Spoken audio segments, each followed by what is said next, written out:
অনেক বছর আগে পারস্যের এক নায়বান রাজা মিরান শাহ রাজত্ব করতেন। রাজা ছিলেন খুবই দয়ালু ও সৎ।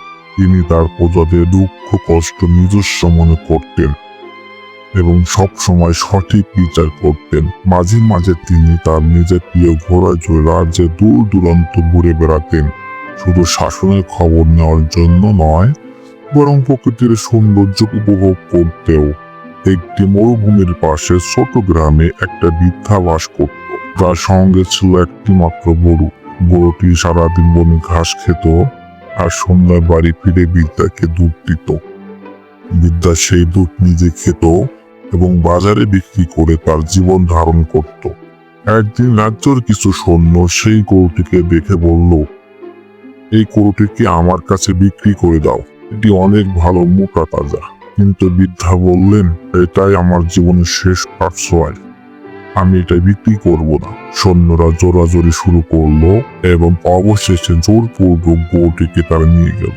বৃদ্ধা হতাশ হয়ে আকাশের দিকে তাকিয়ে বললেন, হে আল্লাহ, আমি একা, আমার কোনো সহায় নেই, তুমি এর বিচার করো। সে বারবার বিচারের জন্য রাজার কাছে যেতে চাইলেও তার দরিদ্রতা ও অসহায়তার কারণে পৌঁছাতে পারলেন না।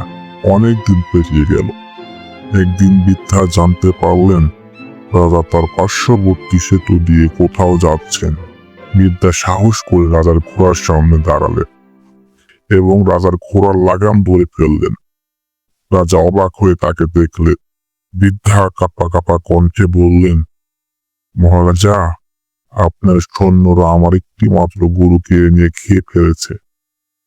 আমি আর চলতে পারছি না, আমি খুব অভাবে আছি, আপনি এর বিচার করুন।